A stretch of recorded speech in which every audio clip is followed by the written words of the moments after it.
with breaking news out of Northwest Portland, where a commercial fire has dozens of fire crews on scene. Good morning and thank you for joining us. I'm China Green. And I'm Matthew Herchuk. We will get your weather and traffic in just a minute. But first, we want to get straight out to Mo Hyder joining us from Northwest Roosevelt and Nikolai Street. Mo, you just got out there. Tell us what you're seeing right now. Yeah, Matthew, quite the congested area here, very active for the time being. Take a look behind me. This is the stretch of Nikolai we're standing on. This building you see right here, from what I can tell, according to their website, is a metal manufacturing company called Portland Pattern. When we got here on the other side of the building, we saw several firefighters on the roof. Looks like they're trying to make their way from the top and going inside. I saw several clouds of smoke pluming into the sky and billowing into the sky. We did not see any strong flames so far, but it looks like it's still plenty of hot spots to put out at the time being. So again, we don't know what actually caused this fire so far, but it's caused a lot of congestion and road closures in this area. The stretch of Nikolai for the time being has been closed. But again, if you are just joining us, what we're seeing so far is this building here looks like it's part of a metal manufacturing facility, and about 5 or 6 firefighters are going inside from the rooftop and making their way in, trying to find the hot spots and get rid of the smoke here. We have not seen any major flames so far, but it looks like firefighters are still trying to piece together what's going on at the moment. But you can tell here about Nikolai, this stretch we're seeing about half a dozen fire trucks. Right now, this stretch of the road has been closed off, so if this is part of your commute, it's something to keep in mind. For more on that, let's send things over to Chris in studio. Yeah, thanks. Great to have eyes on the scene, Mo. So obviously, Northwest Nikolai blocked at 30th Avenue. Your traffic solution then to get around this is going to be Highway 30, right? You can follow some of the side streets to get back up into the Northwest Industrial area, but Nikolai at Northwest 30th, again, a no-go for now, as we could see from Mo Hyder's live shot there. We also have another big traffic alert in the Oregon Coast Range in Lincoln County. Highway 20 remains closed. It has been for about an hour and a half now near milepost 10. That's just east of Toledo because of an early morning crash. ODOT says they do have a detour set up, but I want to show you this trip check camera here. This is a snapshot of the timestamp on there at 5:59. We have not seen these semi-trucks move in the better part of an hour and a half, so there's a substantial backup there. And if you're going to take Highway 20, obviously it's going to take some substantial extra time to follow that local detour. The good news is this morning the freeway drive locally is in pretty good shape. The drive time is starting to build just a bit, but so far no other major trouble out there just yet. Rod? All right, Chris, thank you for all of that. We are tracking some rain this morning. It's not much, but it is pushing inland along the Washington coast, and certainly the chance along the North Oregon coast to see just a touch of some light rain shower activity in the coming hours. We have clouds at the coast, including down into Lincoln City. Here's our Snookwinds Casino Resort camera. 59 degrees. So far, a lot of blue sky here in the valley. It's kind of partly cloudy to clear depending on where you are. This is Salem Live. Still mainly clear there, 59. But we have a mix of cloudiness here in Portland. This is the Providence Park camera, of course, looking up over the West Hills, 61. Not a bad day today. It's going to be very comfortable. A mix of cloudiness through noon, 69. After that, we'll go mostly sunny. And the high today, 77. Should be fairly clear this evening for the lunar eclipse. More on that coming up on our show. For now, back to you. All right, Rod, thank you very much.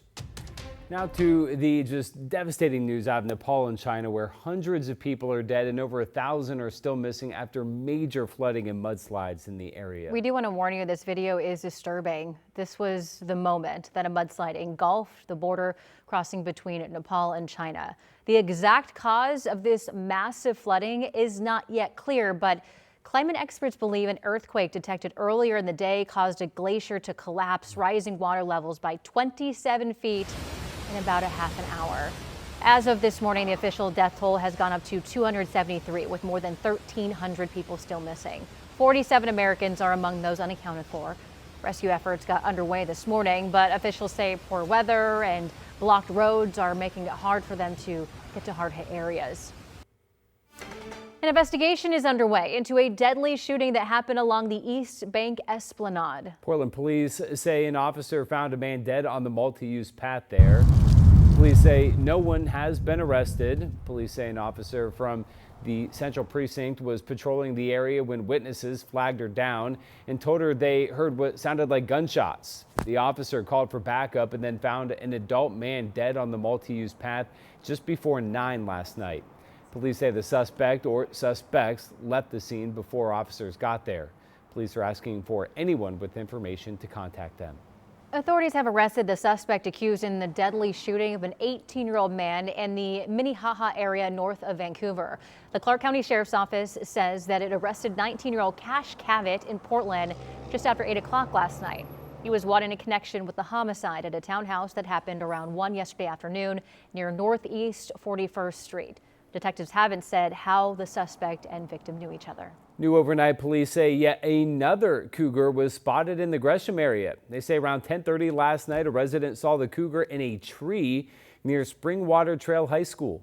When officers arrived, they saw that the animal was still in the tree. Gresham police say after consulting with state police, they decided to leave the cougar in the tree. Important note here, kids don't have their first day of school back until September. Now, this is the second cougar sighting in Gresham this week. The first happened Monday night near Northeast 164th Avenue. That cougar was found the next morning behind Wilkes Elementary School with an injured hind leg. It was then euthanized by Gresham police. The suspect accused of dozens of thefts at mini-marts has now pleaded guilty. Authorities say Timothy Jones was caught on camera hopping behind the counter of 30 different Plaid pantries over a span of 9 months. He allegedly stole more than $38,000 in cigarettes and cigars. Jones was first arrested in November, then released because he couldn't get a public defender, only to reoffend the very next day, according to prosecutors. Jones will be sentenced next month. In a hazmat incident forced an evacuation in Estacada yesterday. Fire officials say a 55-gallon barrel filled with a volatile chemical was expanding and venting. This was on Veterans Boulevard by Southeast River Mill Road. People within a half-mile radius had to be evacuated. It has since been cleared and the evacuation was lifted. Meantime, Washington's Ecology Department has hit Nepal and China with 35 environmental violations following the deadly chemical tank disaster at its Longview plant that killed 11 workers. They're all related to the aftermath, not the cause. That includes a failure to contain white liquor that linked into nearby drains and ditches, killing thousands of fish. The department also found the company had gaps when it came to planning and training for emergencies just like this. We've reached out to Nepal and for comment, but we have not heard back. Well, evacuation orders have been downgraded for the Avery fire, and we are just learning that the Wishram School District is closed for the day because of that fire. The fire is burning on the Washington side of the gorge northeast of the Dalles. Right now, there are level 2B set evacuation orders for Avery Park and Wishram Heights. There was also a level 1B ready order for the unincorporated community of Wishram. A Red Cross shelter has been opened up at the Klickitat County Fairgrounds. It has been a record-setting wildfire season here in Oregon. So far, nearly 2.5 million acres have burned across the state this season. Right now, there are 18 wildfires actively burning, and the cost is approaching $1 billion, according to data from the Northwest Interagency Coordination Center. And as wildfires continue to burn across the state, lawmakers are worried about growing fatigue among firefighters. Part of McIver State Park has turned into a small city as crews work to get a hold of wildfires burning through the Mount Hood National Forest. Representative Maxine Dexter and Senator Jeff Merkley visited the camp yesterday. Dexter said that she's worried about the toll on firefighters and whether there will be enough people available to continue the fight as the season stretches on. People are tired. They've been, a lot of these folks are working multiple jobs and trying to juggle multiple things at once, and they have, families in other states. We had people from across the country here. Local leaders are also concerned with how much longer this season could last. For some fires, like those burning deep in the forest, it could take the first snowfall of the season to really put them out. All right, it is 6:09. Let's get over to Rod. Yeah, it has just been a very dry summer, Rod. Yeah, and a couple things. Number one, it's typical this time of the year to realize a lot of the fires aren't going to completely burn out until the rainy season picks up in October and going into November.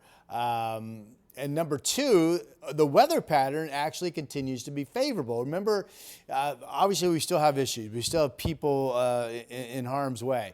But the number of fires going back about 10 days now has been cut in half of what it once was. And we're looking at a 7-day forecast with highs only in the 70s here in the west side of our state and no more generally than low 80s across eastern Oregon. All really, really good news as this firefight continues. Now, with that said, as we try to be positive, we have air quality advisories up today in Central Oregon for wildfire smoke.